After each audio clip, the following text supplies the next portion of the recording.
الحمد لله رب العالمين اللهم صل وسلم على سيدنا محمد الفاتح لما أغلق والخاتم لما سبق ناصر الحق بالحق والهادي إلى صراطك المستقيم وعلى آله وأصحابه حق قدره ومقداره العظيم سبحانك لا علم لنا إلا ما علمتنا إنك أنت العليم الحكيم ولا حول ولا قوة إلا بالله العلي العظيم رب اشرح لي صدري ويسر لي أمري واحلل عقدة من لساني يفقهوا قولي أما بعد Ma'asyiral hadirin jamaah kajian rutin setiap malam Kamis yang dimuliakan oleh Allah Subhanahu wa taala.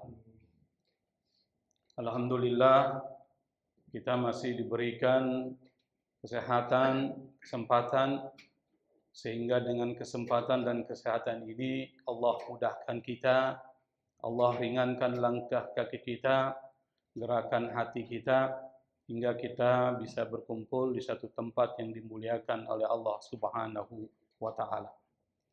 Pada pembahasan malam ini masih merupakan kelanjutan pembahasan sebelumnya yang pada pembahasan sebelumnya kita sudah menjelaskan potongan dari satu hadis yang panjang yang di dalam hadis itu diceritakan ada seorang datang kepada Nabi Muhammad sallallahu alaihi wasallam.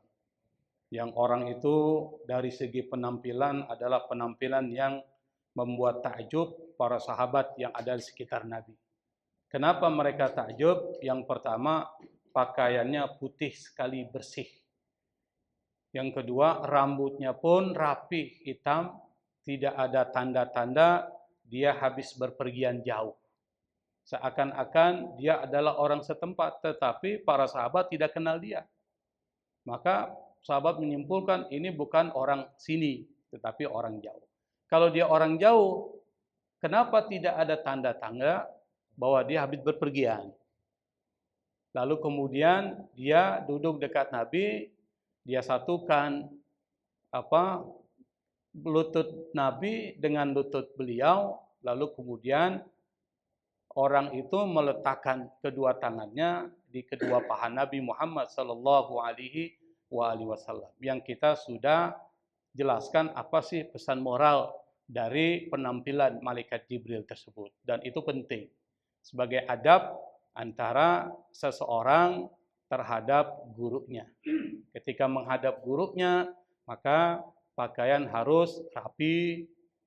Kalau perlu, dia memakai wangi-wangian dan mempunyai adab terhadap guru. Seperti yang dilakukan malaikat Jibril ketika datang kepada Nabi Muhammad SAW. Jadi orang itu adalah malaikat Jibril. Tapi nanti akan diinformasikan di akhir hadis ini oleh Nabi Muhammad sallallahu alaihi wasallam. Nah, pada saat ketika sudah dekat Nabi, maka kelanjutan hadis ini adalah faqala, orang itu berkata, akhbirni anil Islam. Coba beritahukan kepada saya apa itu Islam. Jadi orang itu bertanya sekaligus konfirmasi kepada Nabi Muhammad sallallahu alaihi wasallam tentang Islam. Dan ini menjadi fondasi kita nanti. Apa? Faqala Rasulullah sallallahu alaihi wasallam, maka qala berkata, siapa yang berkata? Rasulullah, Rasul Allah, utusan Allah sallallahu alaihi wasallam.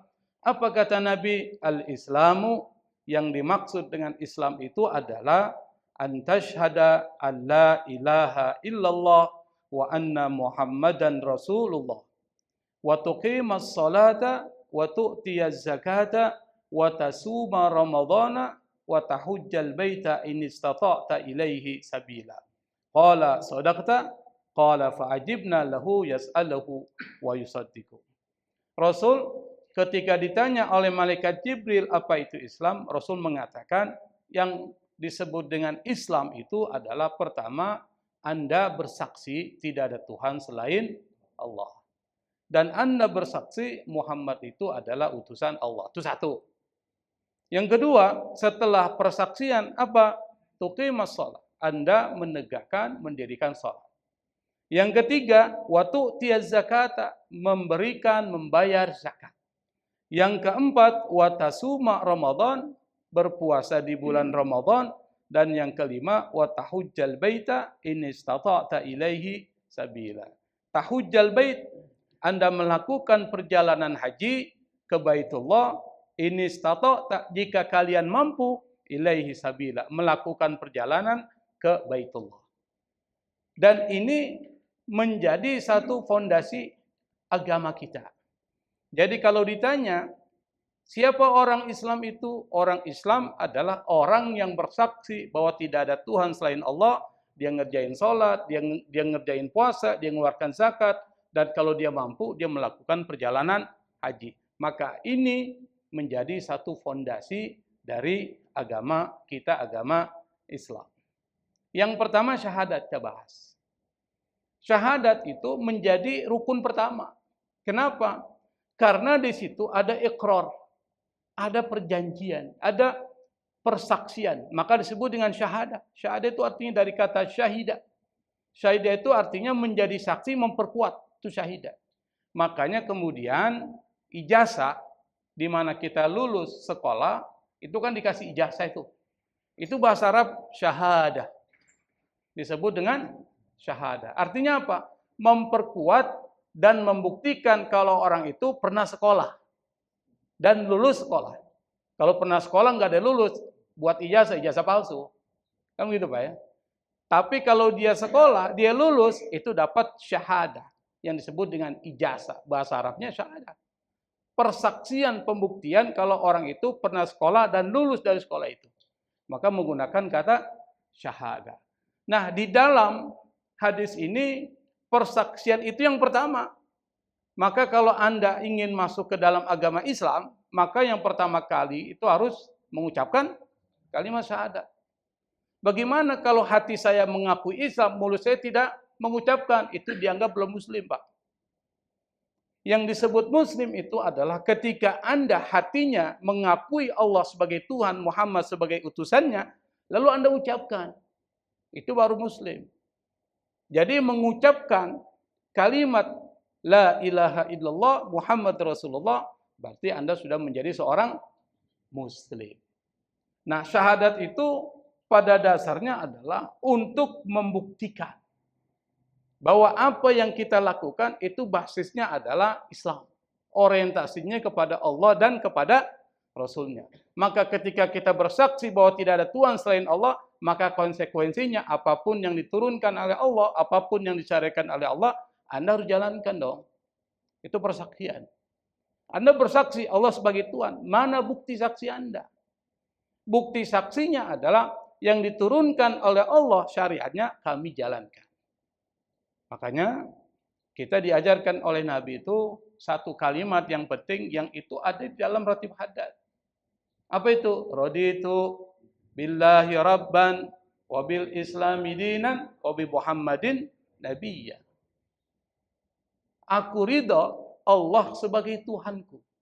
Aku ridha Islam sebagai agamaku dan aku ridha Muhammad sebagai utusan Allah. Nah, bersaksi bahwa tidak ada Tuhan selain Allah, Anda ridha Allah sebagai Tuhan Anda. Kalau Anda ridho Allah sebagai Tuhan Anda, mana buktinya? Buktinya semua syariat yang diturunkan Allah dijalankan. Nah, nanti ada kaitan antara Islam dengan iman itu. Nanti kita akan jelaskan. Yang kedua, wa anna Muhammadan Rasulullah.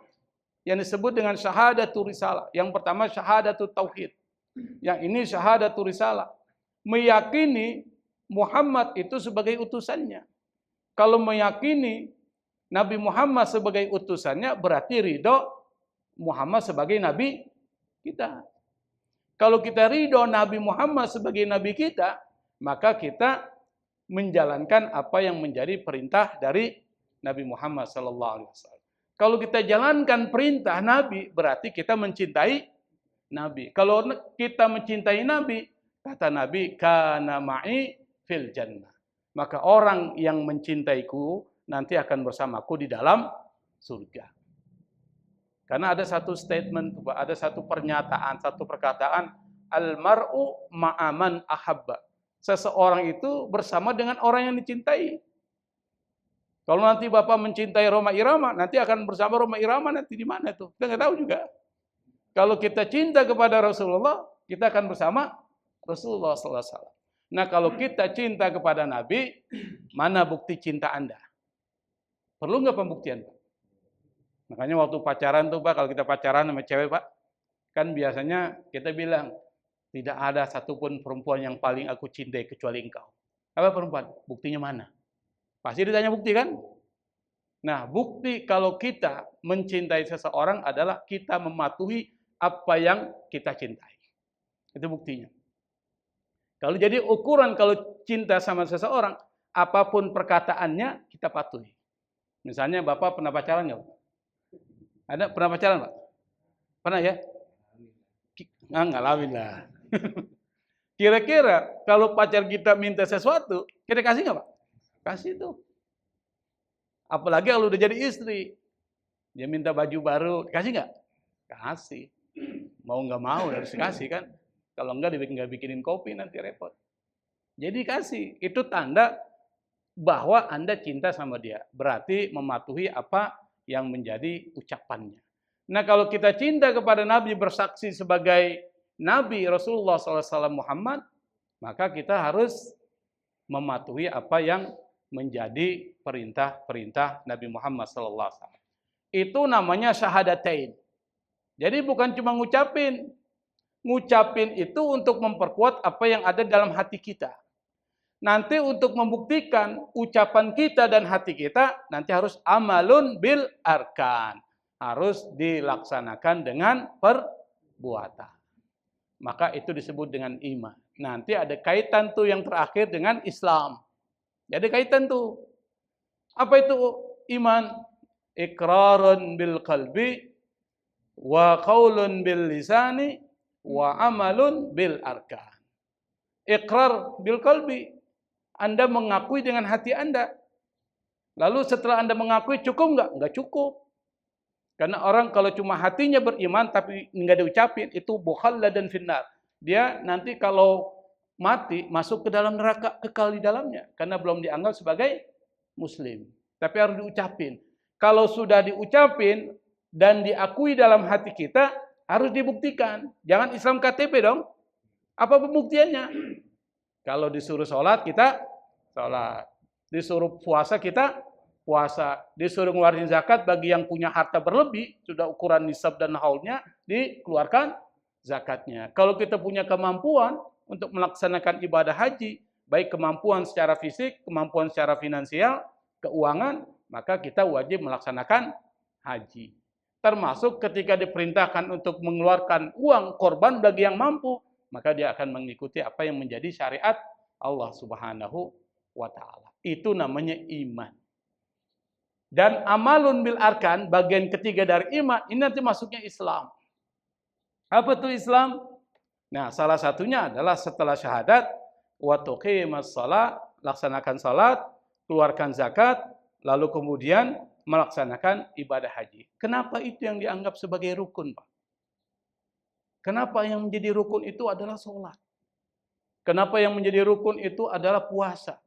Kenapa yang menjadi rukun itu adalah zakat? Dan kenapa harus haji? Ternyata keempat yang menjadi poin dan rukun di mana kita harus melaksanakan itu adalah syariat klasik, syariat yang sudah ada sebelum Islam atau sebelum Nabi Muhammad SAW diutus. Jadi semuanya itu ibadah klasik yang nggak akan pernah hilang. Dari semenjak Nabi Adam sampai zaman Nabi Muhammad SAW sampai nanti hari kiamat, syariat ini nggak akan pernah hilang.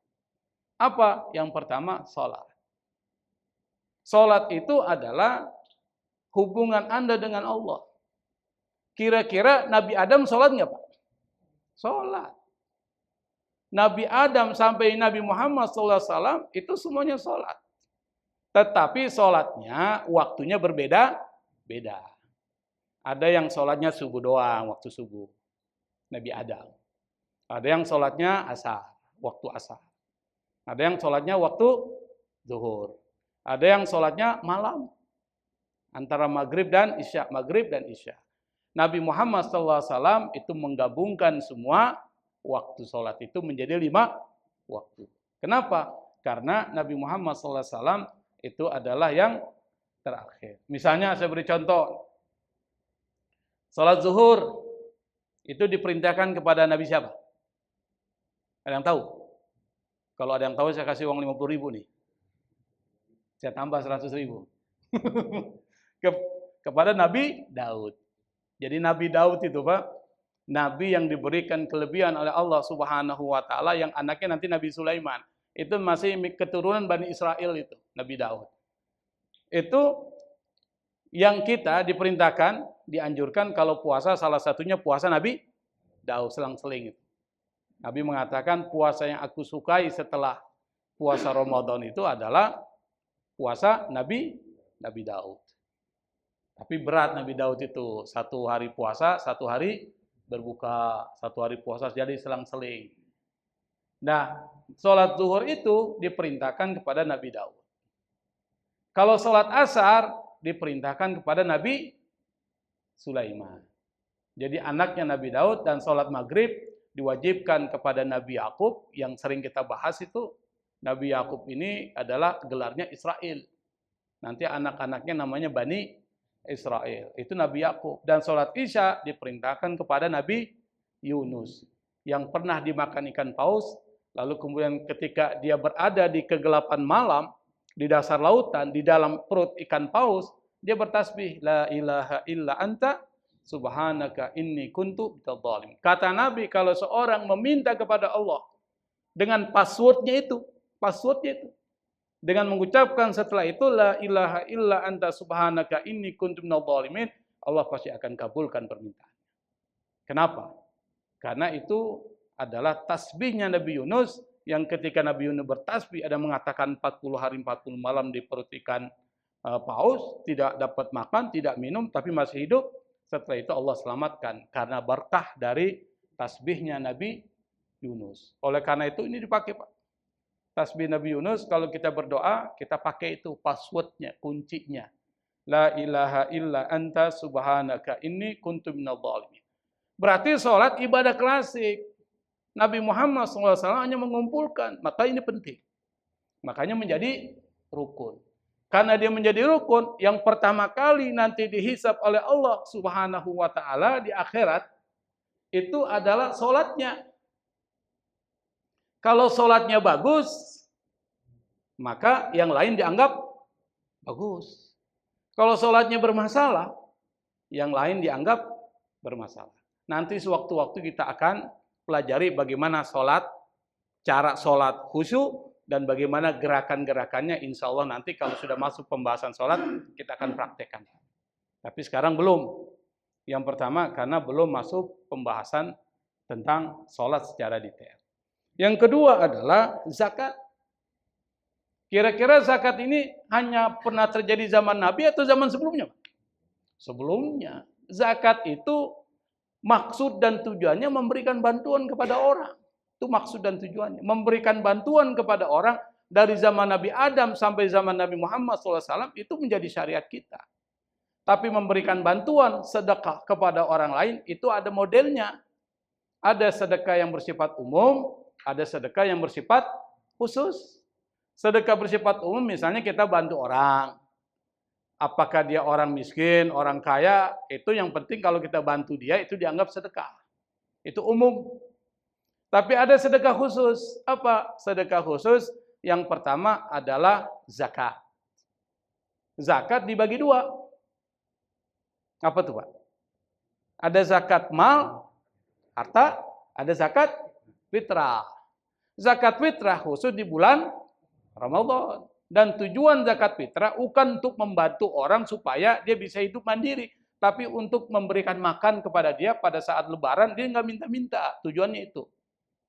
Makanya salah satu tujuan dari zakat fitrah itu adalah tuhratan lis-shaim wa tu'matan lil masakin.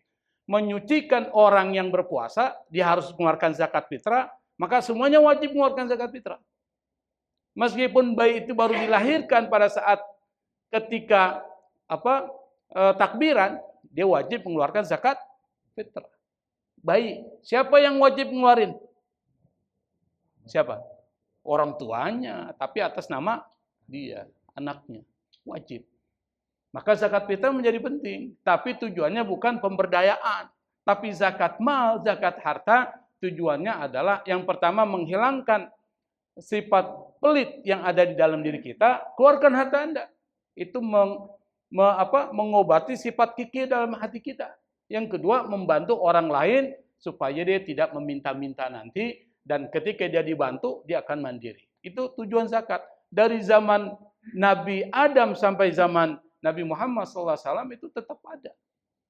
Tetapi zaman Nabi mulai terinci, yaitu pada saat Nabi berada di Madinah. Itu mulai rinci itu zakat. Pada saat Nabi berada di Mekah, itu belum keluar perintah zakat yang bersifat khusus. Tapi perintahnya adalah memberi makan kepada anak yatim dan orang miskin.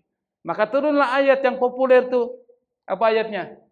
Ara'aital ladzi yukadzibu biddin, fadzalikal ladzi yadu'ul yatim wa la yahuddu ala ta'amil miskin. Itu bicara tentang memberikan makan kepada orang miskin. Kalau kita enggak memberikan makan kepada orang miskin yang ada sekitar kita, Anda dianggap sebagai pendusta agama.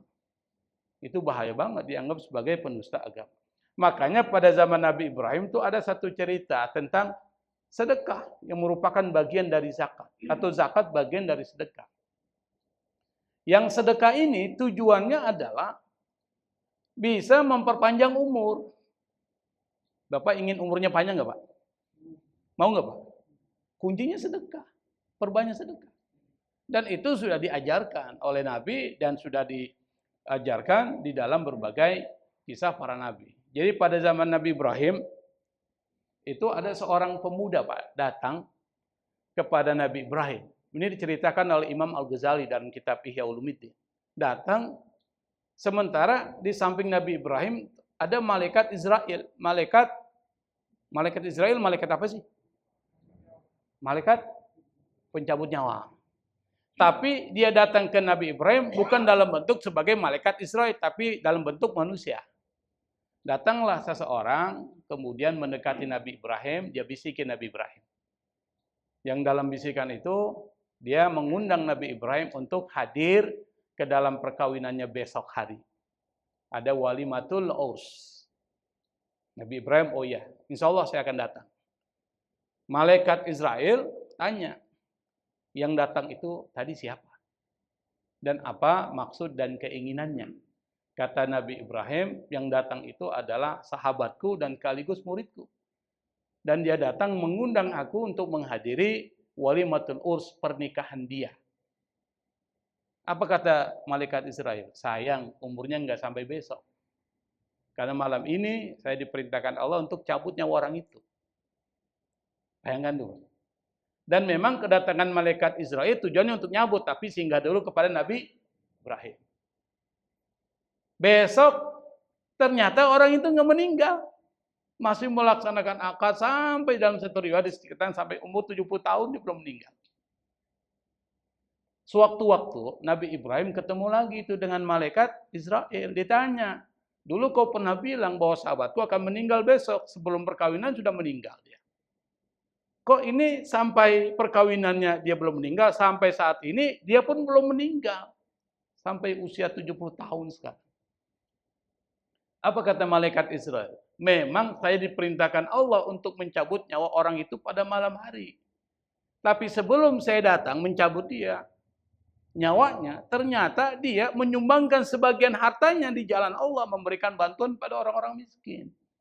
Akhirnya, aku diperintahkan oleh Allah untuk tidak mencabut nyawa itu dan takdir umurnya ditambah.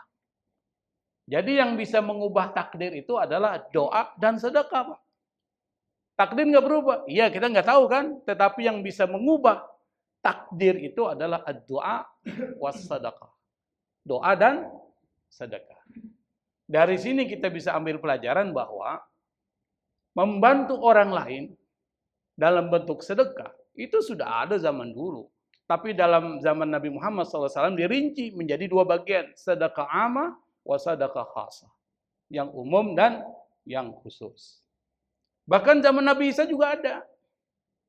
Jadi ada seorang, Pak, dia ingin perang tapi nggak punya senjata. Sementara ada tetangganya itu punya pedang. Datanglah ke dia. Dia bilang, saya pinjam dulu pedangmu. Saya mau berperang jihad fisabilillah pada zaman Nabi Isa. Sementara orang itu yang bernama Mal'un, orangnya pelit banget, Pak. Jadi pada saat si Fulan mau minjam pedangnya, dia nggak kasih.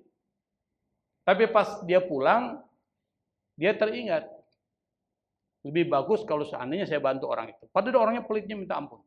Akhirnya dia datang ke rumahnya, lalu kemudian dia berikan pedang itu kepada orang tersebut. Bahkan disedekahkan tuh pedang. Satu ketika, orang itu kembali dari peperangan. Di perjalanan, dia ketemu Nabi Isa alaihissalatu wassalam. Ketika bertemu dengan Nabi Isa, Nabi Isa tanya, dari mana engkau? Saya habis melakukan satu peperangan di jalan Allah Subhanahu wa Ta'ala. Bukan kamu tidak memiliki senjata. Saya diberikan pinjaman dan diberikan hadiah sedekah pedang oleh salah seorang yang bernama Mal'un. Apa kata Nabi Isa? Itu Mal'un, orang yang pelit itu karena sedekahnya membantu jihad fisabilillah, maka dia ditakdirkan masuk ke dalam surga karena sedekah pedangnya. Jadi Allah memasukkan hambanya itu bukan dengan sejumlah apa yang kita lakukan, Pak, bukan kuantitasnya, tetapi keriduan dan kasih sayang Allah Subhanahu wa Ta'ala. Tapi untuk membuat Allah ridho, membuat Allah sayang kepada kita, maka semua perintahnya kita jalani semampu kita. Dan kita jalani dengan berharap supaya mendapat rahmat dan kasih sayang Allah Subhanahu wa Ta'ala. Maka di bulan Ramadan itu doanya khusus. Apa doanya itu? Nas'aluka ridhoka wal jannah. Ridhomu dulu, baru surga. Kalau Allah ridho, pasti Allah akan masukkan ke dalam surga. Termasuk puasa dari zaman dulu sampai sekarang. Maka menjadi rukun. Kama kutiba alal ladzina min qablikum. Sebagaimana diwajibkan kepada orang-orang terdahulu. Termasuk haji. Kira-kira haji itu ibadah khusus buat Nabi Muhammad atau bukan, Pak? Bukan.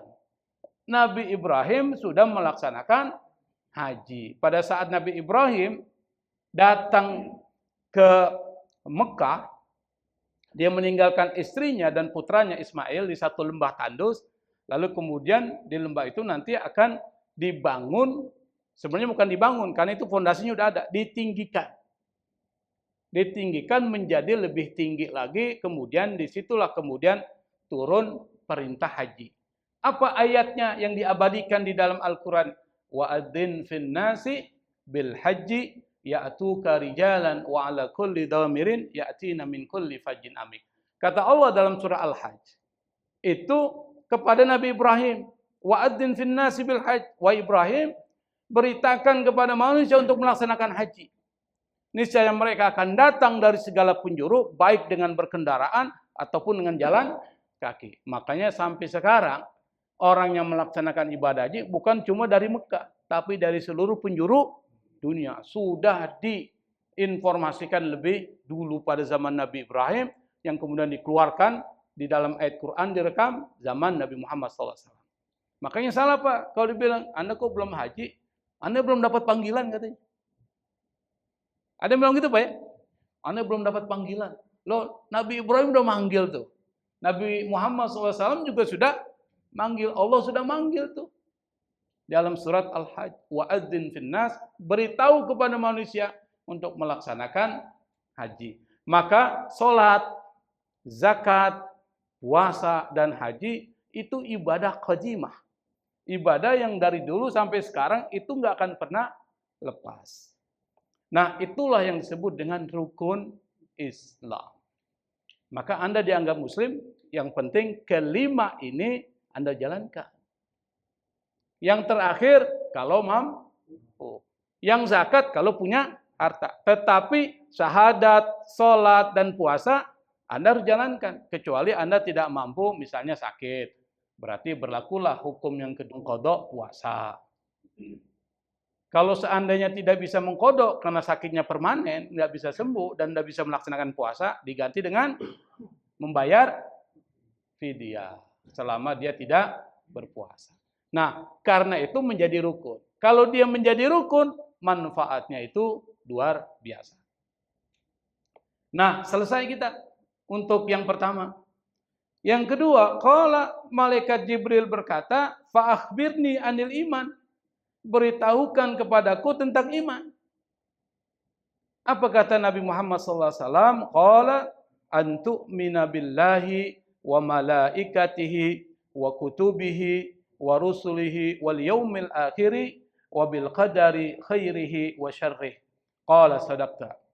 Kata Nabi, iman itu adalah Anda beriman kepada Allah, Anda beriman kepada malaikat-malaikatnya, Anda beriman kepada kitab-kitab yang diturunkannya, Anda beriman kepada para rasul-rasulnya, dan Anda beriman kepada hari akhir, dan beriman kepada takdir baik dan buruk. Lalu kemudian orang itu berkata, "Sadaqta, engkau benar wahai Muhammad."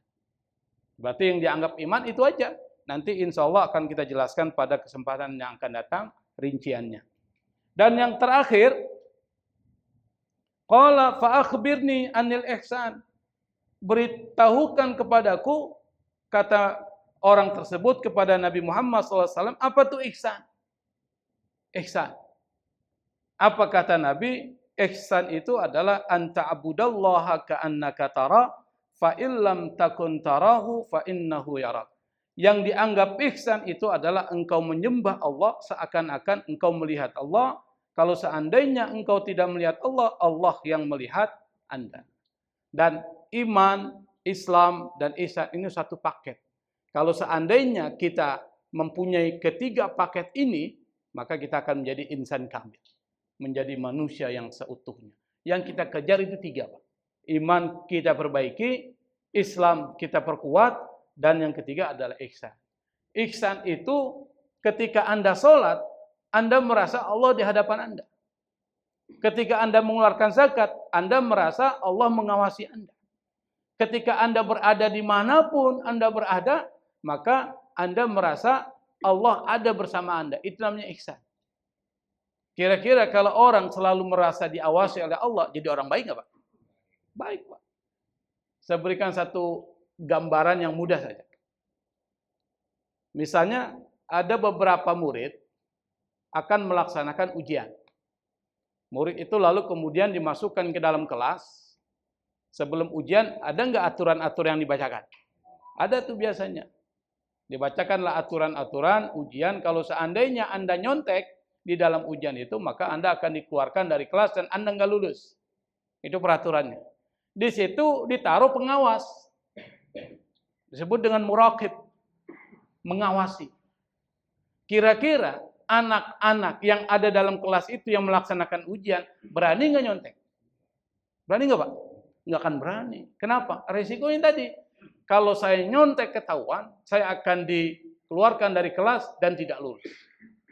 Lebih baik saya tidak nyontek. Kenapa dia tidak berani nyontek? Karena ada yang mengawasinya. Ada pengawasnya. Itu namanya muraqabah. Jadi ihsan itu adalah dimanapun Anda berada, Anda merasa Allah mengawasi Anda. Sehingga Anda tidak akan berani melanggar apa yang menjadi larangan-larangan Allah Subhanahu wa ta'ala. Di pasar, dia jadi pedagang. Dia beli barang dagangan 10.000. Lalu ketika dia berada di pasar, dia jelaskan barang ini harganya 10.000, saya akan jual sekian. Tidak apa-apa. Tapi kadang-kala kita, karena merasa Allah tidak mengawasi, kita bohong tuh. Dari sononya 20.000. Padahal dia beli berapa? 10.000. Dia udah bohong tuh, Pak. Nah, saya jual 30, 40. Di awalnya aja udah berbohong dia. Kenapa? Karena tidak ada ihsan di dalam dirinya. Jadi ihsan itu penting. Makanya Imam Al-Ghazali itu pernah cerita. Apa cerita Imam Al-Ghazali? Imam Ghazali ini adalah salah seorang tokoh Ahlussunnah wal Jamaah, mazhabnya Syafi'i, teologinya Asy'ari, itu yang menjadi rujukan para ulama-ulama kita dan kita. Kitab-kitabnya banyak sekali. Saya koleksi kitab-kitab beliau itu. Tapi salah satu kitab yang paling saya suka itu adalah kitab Ihya Ulumuddin. Kitab Ihya Ulumuddin ini dicetak di berbagai penerbit. Yang saya beli itu 10 jilid. Tapi ada yang cuma 4 jilid.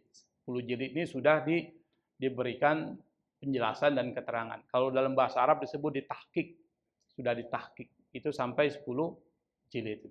Dan di dalam kitab itu Imam Al-Ghazali bercerita.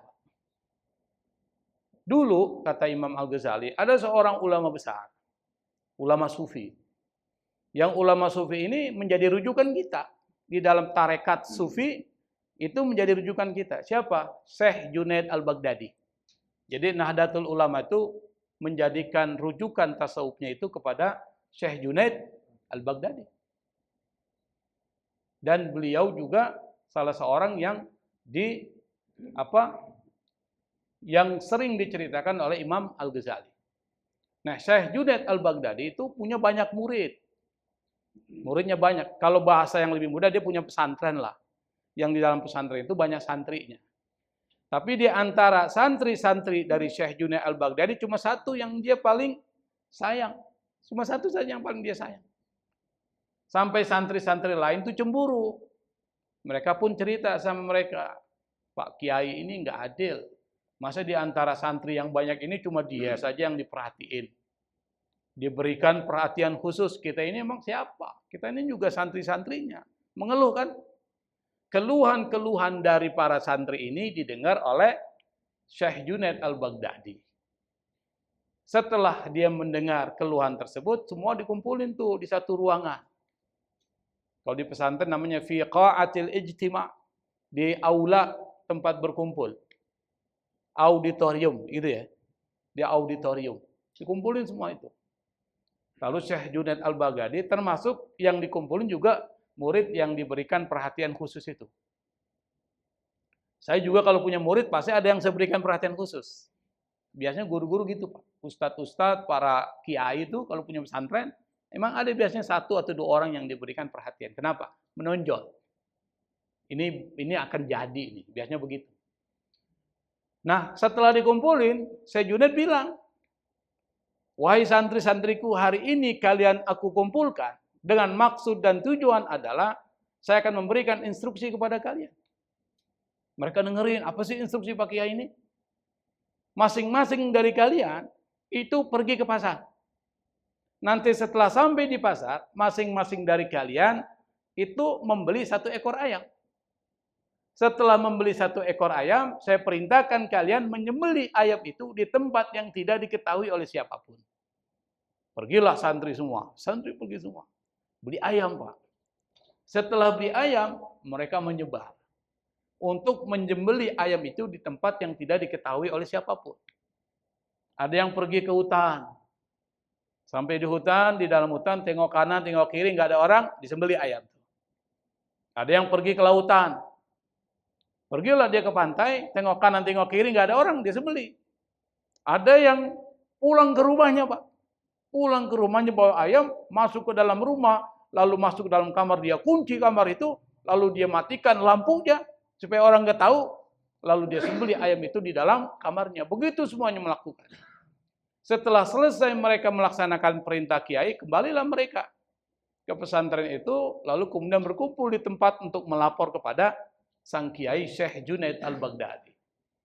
Pak Kiai, kami semua sudah melaksanakan perintah Pak Kiai. Tapi di antara santri-santri itu cuma 1 yang tidak melaksanakan perintah. Siapa? Santri yang paling diberikan perhatian khusus.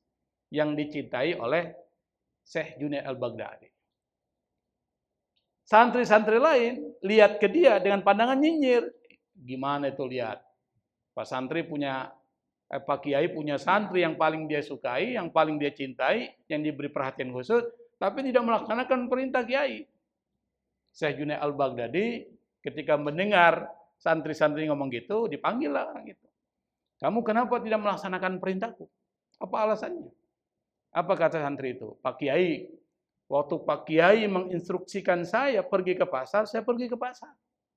Waktu saya diperintahkan untuk membeli ayam, saya beli ayam. Pada saat saya diperintahkan untuk menyembelih ayam di tempat yang tidak diketahui siapapun, saya cari-cari tempat. Dimanapun tempat saya ingin sembelih, saya merasa Allah mengawasi saya. Saya tidak jadi itu sembelih ayam itu. Kenapa? Ternyata dimanapun tempat, meskipun sepi sekalipun, Allah masih selalu mengawasi saya. Berarti ada sesuatu. Ada orang yang selalu mengawasi saya. Akhirnya saya tidak sembelih itu ayam itu. Syekh Junaid Al-Baghdadi tersenyum mendengar penjelasan santri itu. Lalu dia bilang, kalian tahu kenapa saya memberikan perhatian khusus kepada santri ini ketimbang kalian? Karena sifat muraqabah, selalu merasa diawasi oleh Allah begitu tinggi. Kalau orang selalu merasa diawasi oleh Allah, dimanapun dia berada, dia pasti jadi orang baik. Itu namanya ihsan. Anta'budallaha ka'annaka tara, engkau menyembah Allah akan engkau melihat Allah.